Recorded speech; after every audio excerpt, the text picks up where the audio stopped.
السلام علیکم۔ آشوب چشم، آنکھ کی جھلی کی سوزش۔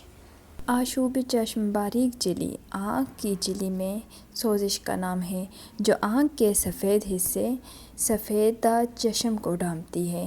اس جھلی کی سفید رنگت گلابی یا سرخ رنگ میں تبدیل ہو جاتی ہے۔ آشوب چشم زیادہ تر ایک وائرس کے باعث ہوتی ہے۔ یہ بیکٹیریا کے کسی انفیکشن یا الرجی کے رد عمل کے باعث بھی ہو سکتی ہے۔ آشوب چشم کی علامات اور نشانیاں: آنکھ اور آنکھ کے پپوٹے کے اندرونی جانب سرخی، پپوٹوں پر ہلکی سوجن، آنکھوں میں خارش، آنکھ سے صاف یا پیلے سبز مواد کا اخراج۔ وائرس کے باعث ہونے والا آشوب چشم دونوں آنکھوں کو متاثر کرتا ہے۔ یہ دیگر زکام کی علامات کے ساتھ بھی منسلک ہو سکتا ہے۔ نیند سے اٹھنے کے بعد آنکھیں چپکی ہوئی ہو سکتی ہیں اور آنکھوں سے خارج ہونے والا مواد عام طور پر رنگت میں صاف اور شفاف ہوتا ہے۔ بیکٹیریا کے باعث ہونے والا آشوب چشم اکثر پہلے صرف ایک آنکھ کو متاثر کرتا ہے۔ آنکھ عموماً کافی سرخ ہو جاتی ہے اور اس میں زیادہ زرد یا سبز مواد دیکھا جا سکتا ہے، جس سے اکثر آنکھ پر پرت جم جاتی ہے۔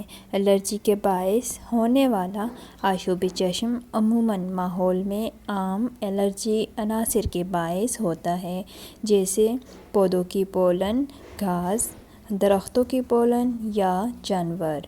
یہ دونوں آنکھوں کو متاثر کر سکتا ہے اور اس میں کم یا پھر بالکل ہی کوئی مواد خارج نہیں ہوتا۔ وائرل آشوب چشم 1 سے 2 ہفتے تک رہ سکتا ہے اور اس کے لیے کسی طبی علاج کی ضرورت نہیں ہوتی، یہ خود بخود ہی ختم ہو جاتا ہے۔ بیکٹیریا کے باعث ہونے والا آشوب چشم آنکھوں کے لیے جراثیم کش یا آنکھ میں ڈالے جانے والے قطروں یا آنکھ میں ڈالنے والی کسی چکنی دوا کی ضرورت ہوتی ہے۔ عام طور پر جب اس کا علاج شروع ہو جائے تو 24 سے 48 گھنٹوں میں اس کی علامات میں بہتری آتی ہے۔ بیکٹیریل آشوب چشم کے علاج کا عرصہ عام طور پر 5 سے 7 دن ہوتا ہے۔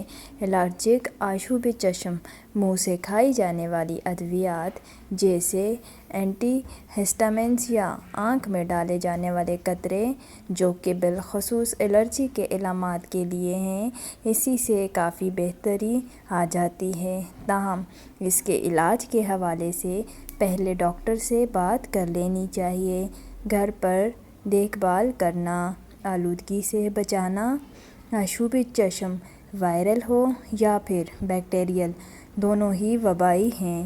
یہ بآسانی مندرجہ ذیل طریقوں سے پھیل سکتے ہیں۔ آنکھ کے ساتھ رابطے کے ذریعے اور پھر اپنی ہی آنکھ کے ساتھ رابطہ ایسے ہاتھوں کے ذریعے جن سے آنکھوں کو چھوا گیا ہو۔ تکیہ، تولیہ، چہرے کے کپڑوں، میک اپ یا دیگر چہرے کی مصنوعات کو شیئر کرنے کے ذریعے منتقل ہو سکتا ہے۔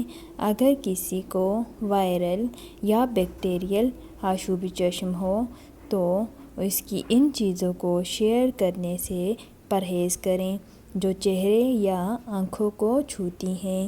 ہاتھوں کو صابن اور پانی کے ساتھ اچھی طرح دھوئیں اور انفیکشن کی منتقلی کو روکنے کے لیے الکحل کے بنے ہوئے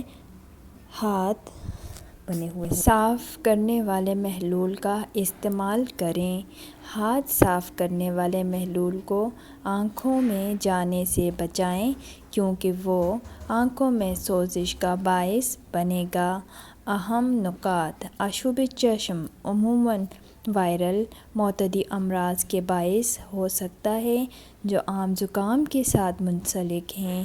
یہ بیکٹیریل متعدی امراض یا الرجی کے باعث بھی ہو سکتا ہے۔ بیکٹیریل آشوب چشم میں مبتلا افراد کو آنکھ میں ڈالنے والی اینٹی بائیوٹک قطرے یا چکنی دوا استعمال کرنی چاہیے۔ وائرل آشوب چشم میں ان کی ضرورت نہیں ہوتی۔ وائرل اور بیکٹیریل آشوب چشم متعدی یا چھوت کے امراض ہیں۔ اچھے ہاتھ دھونے والے طریقوں پر عمل کرنے اور الکحل سے بنے ہاتھ صاف کرنے والے محلول کے استعمال سے ان کے پھیلاؤ کو روکیں۔ آشوب چشم کو ایک طویل مدت کے لیے بینائی کے لیے نقصان کا باعث نہیں بننا چاہیے۔ اگر بینائی میں کوئی تبدیلی ہو، مستقل سرخی ہو، آنکھوں میں درد ہو یا پپوٹوں میں سوجن تو طبی معاونت ضرور حاصل کریں۔ آج کا ویڈیو اگر پسند آیا تو چینل سبسکرائب کر دیں۔ اپنا خیال رکھیے گا، اپنی دعاؤں میں یاد رکھیے گا۔ اگلی ویڈیو تک کے لیے اللہ حافظ۔